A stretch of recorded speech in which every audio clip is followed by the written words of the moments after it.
What's up everybody? You're in Ian's Garage on the Lone Star Drift channel. Now in my previous videos we've taken a look at my build philosophy, we've talked about some of the parts that are going into the car, but at some point work has to start happening. That's what's been happening for the past couple of months here in my shop. So let's take a trip back in time and watch some time lapse. Sit back, enjoy the music, and let's get on with the build.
BMW engine out of the bay, it was time to get down to business on the 1J. First order of business, getting the transmission and adapter plate that I installed in the previous video off of the engine. With all of those parts out of the way, I can install my engine stand adapter, get my engine hoist out, get the engine in the air, and then put it on the stand.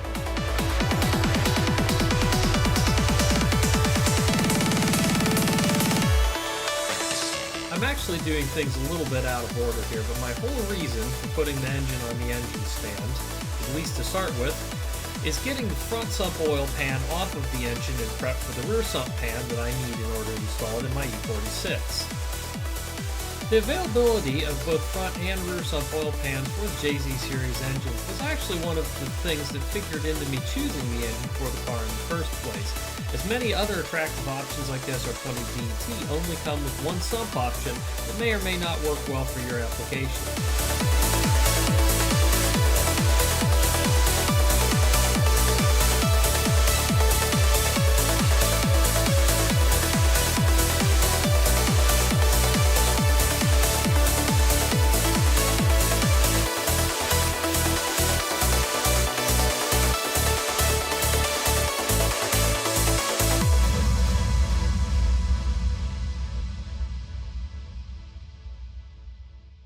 Now that last bit you looked at was me checking the fit of my oil pan to Crossmember with the rear sump pan that I'm swapping onto my engine. As you might imagine from all the work I was doing, it didn't go quite as smoothly as I could have liked. Now let's take a look at the problem I'm dealing with here. The oil pan is attached to the adapter plate, which gives me an idea of where the transmission flange is going to be. And just to look at this, it looks pretty good. Even sitting in here, the oil pan is aft of the Crossmember, and that flange doesn't look bad. The thing here is that the flange on the transmission is about 3 inches aft of where it needs to be. Transmission actually comes into the bay quite a bit on this E46. Now, as you might imagine, shoving that oil pan forward 3 inches is going to put it right into contact with my existing Crossmember. That means it's fabrication time. Now you might remember if you watched my first video where I went over and over again on how you might not want to do a swap like this if. Well, if just happened here. This is a lot of custom fabrication I'm going to have to do. There is no kit for this. There is nothing prefabbed. I just have to figure it out and go for it. So let's see how it goes.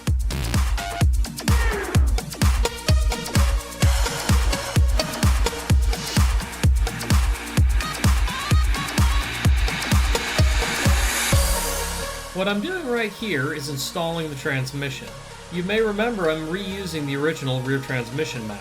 This means that by bolting the transmission in on the rear and supporting it underneath with the jack, I can actually position the transmission exactly where it needs to go in the car, which allows me to position my adapter plate and the attached oil pan exactly where they're going to go, even without engine mounts, allowing me to modify the crossmember as needed.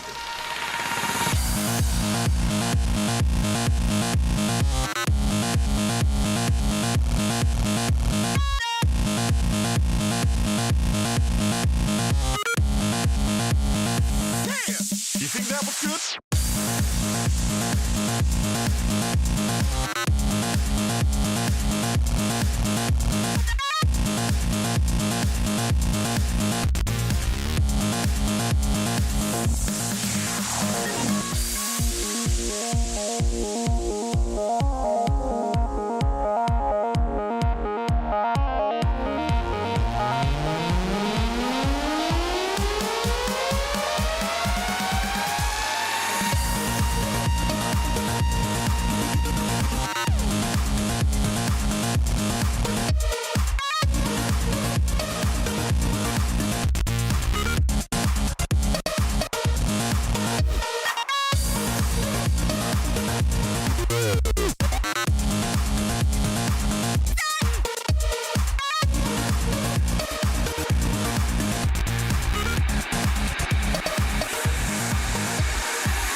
All that you just watched right there, that was nothing more than removing material to make everything fit.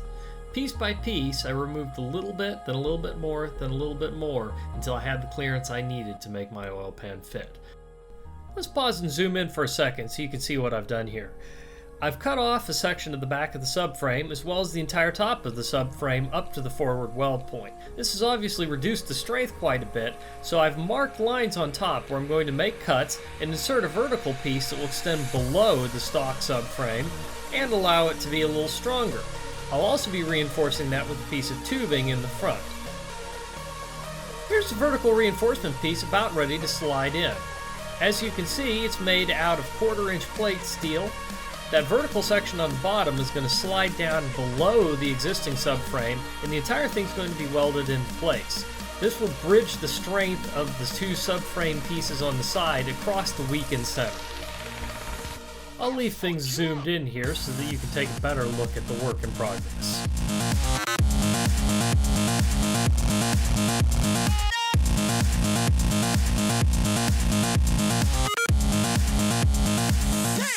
You think that was good?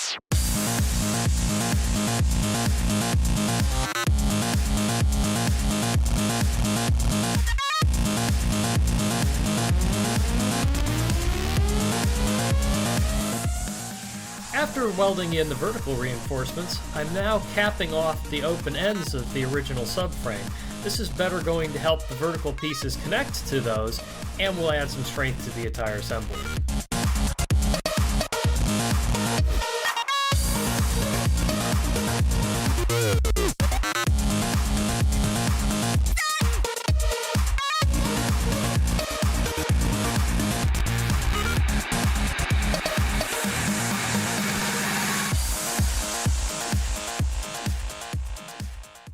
Yesterday was a good day for the BMW project. A lot got done. The crossmember is now notched, the steering rack and the crossmember clear the oil pan, and the oil pan sitting in the proper location so that when the engine gets in there, it's level and mated to the transmission. There's still a little bit of work to do on the crossmember. The upper steering rack mounts have to be fabbed in, and I have to paint everything and do final weld blending prior to going ahead and putting the engine in. But pretty soon, we're on to engine mounts. It was a little hard to see how I made the reinforcements for the subframe, so let's take a closer look as I make the upper brace for the steering rack here. What I'm working with is a bandsaw and 1/4-inch mild steel. I've already made a pattern for what I need, and I'm now cutting it out on the bandsaw. The pattern was made using thin cardboard, which allows me to mock it up in place and then transfer the design to the metal. The bandsaw isn't perfect, and now that I have the piece roughed out, I'm using a flapper disc on my angle grinder in order to smooth everything out and give me a little nicer piece to work with. Now enough talk. Let's cue the music and enjoy the show.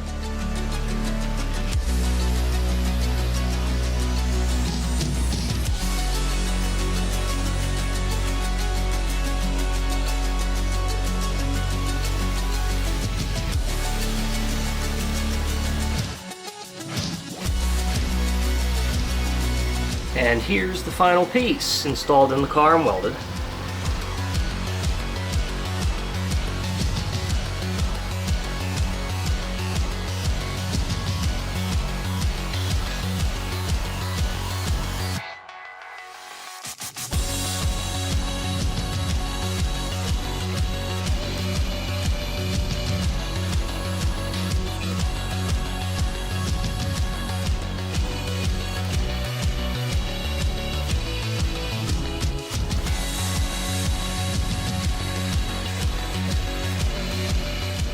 With the engine crossmember fabrication out of the way, it was time to get down to business and get the 1J stripped down and prepped to enter the engine bay.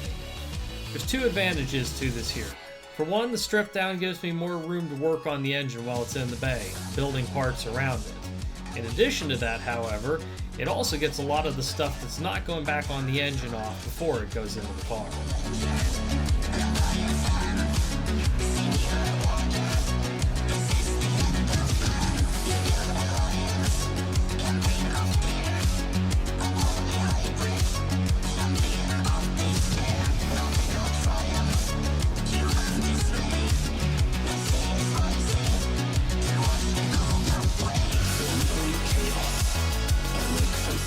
With the engine all stripped down and the rear sump pan mounted, it's finally time to mount up the adapter plate and get the engine in the car.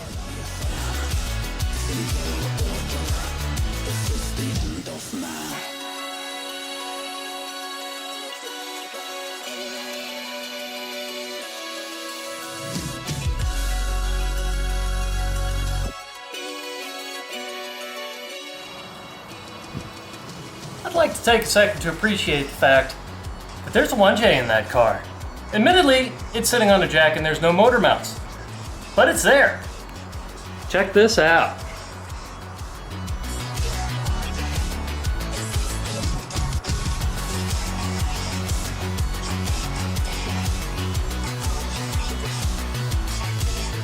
With the engine in the car set at the angle I wanted, it's time to start engine mount fabrication.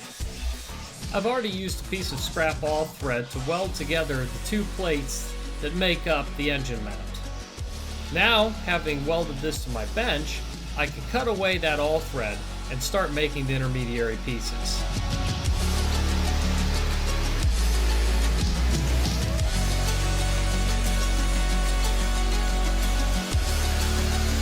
After tacking together the finished pieces, I do a quick check fit in the car before doing final welding.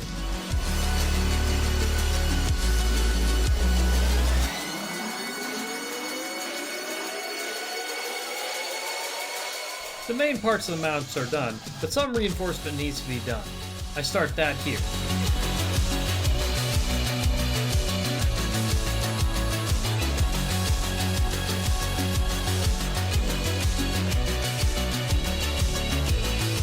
I repeat this process for the other side, though slightly modified to fit differently. Sadly, my camera screwed up, so I don't actually have that on video. With the engine in the car on its mounts, I can now reassemble the surrounding areas and start to test fit some of the components in the car. The first thing I'm taking a look at here is the radiator. The radiator is tricky because of how many things are around it. It is between the back of the headlights, below the core support, and ahead of the engine. And all of that somehow has to bolt up in a car that it was never meant to originally fit.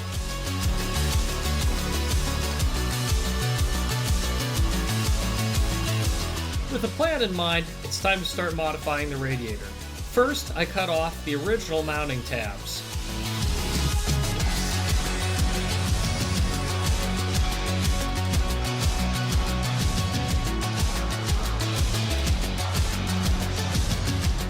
After much consideration, I decided to cut off the original filler neck to the radiator and use a remote filler neck. The original filler neck just wanted to sit underneath the core support no matter what I did, which simply wasn't going to work well with the modifications I had in mind. With the water neck cut off, I needed to make a patch piece to go in its place. I cut that out of aluminum here, and now I'm going to attach it to the radiator with some aluminum brazing rod.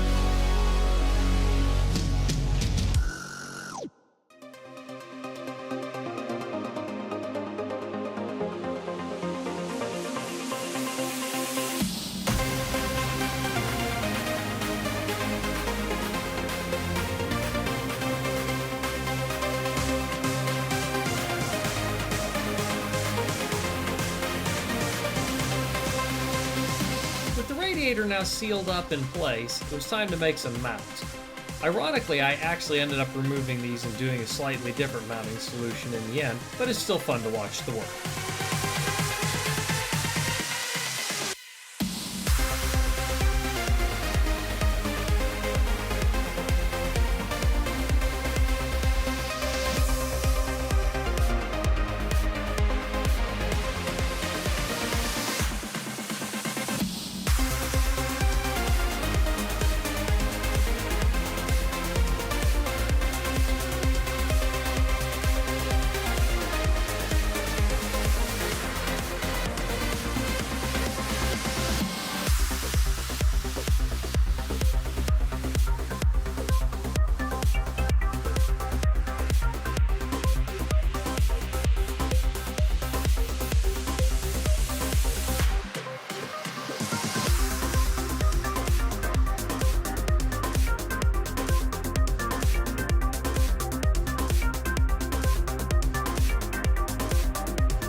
With the radiator now mounted and in place, I can put the front end of the car back together and start working on piping.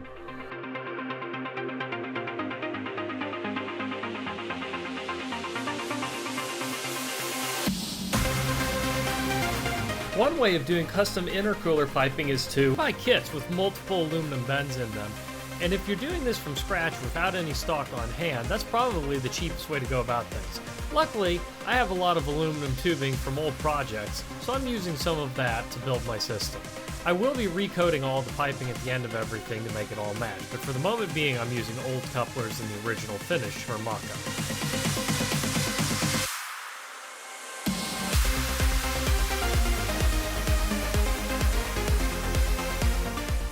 From the factory, the 1J uses a large cast intake piping system that goes above the exhaust manifold.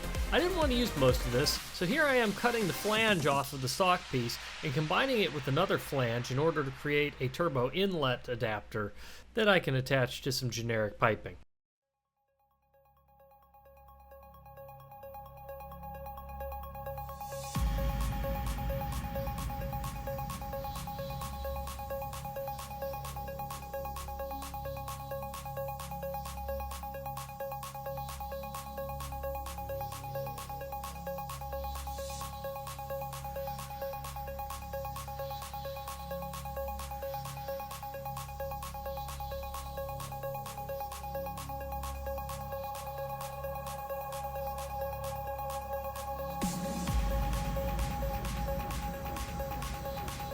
Sometimes on a swap, it's the little stuff that takes all the time. I previously had arrow catch hood latches attaching my hood to the car rather than the stock hood release. However, while I still need to have arrow catches, the modifications I've done to the car mean that they have to be located in a different place. I have to take out the original ones, weld up the existing holes, bodywork them out, and then start all over with new locations. I actually have a spare junk hood laying around, hence my source of material for the new patches. I'm using a tape template that I've made off of the existing holes to make something to fill them. I actually use two methods on each side. In this first one, I make a patch that's perfectly cut to size and tack welded into place. We've been searching for so long to find the place where we could belong. We always dreamed of better things to come and turned our faces towards the sun. We follow the light that we see in the dark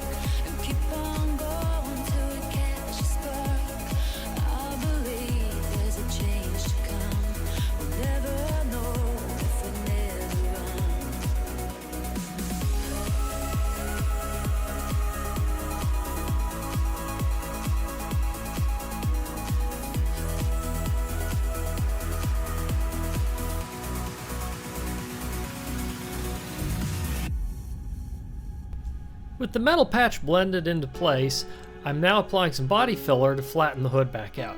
Unfortunately, the method I used put a little more heat into the hood than I liked. That heat warped the metal a little bit and caused me to have to do more body work than I would have liked. In an effort to avoid that problem on the far side, I've actually put the patch in below the stock sheet metal. This means it's a little below the level, but it allows me to tack weld it into place using the stock screw holes that I had originally put in for the first set of catches. Here I'm trying out a silver soldering method to attach and fill the remainder of the gaps. That didn't work all too well, so I went ahead and did a few more tack welds to finish off the attachment, and then just finished out with body filler.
With the hood patched up and primed, I can now install the hood pins in a new location and reattach the arrow catches on the top. Forever young and forever on.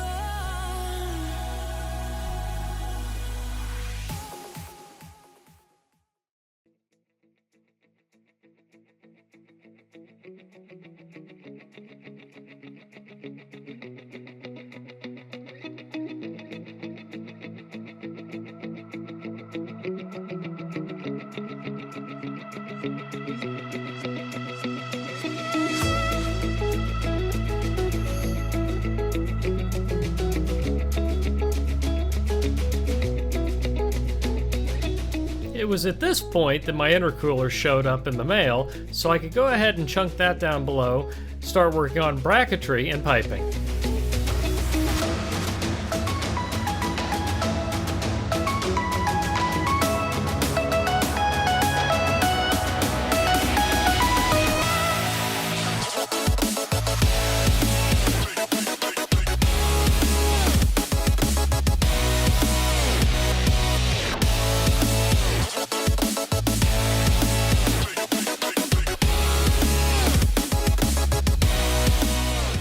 This car had a few things done to the front end of it before I even owned it, and one of the things that has annoyed me since day one is that the headlights have been installed with zip ties, and they don't line up particularly well. I'm finally taking the opportunity to build some bracketry and fix that. My remote filler for the radiator has also shown up, so I can add some toses to the top of the radiator.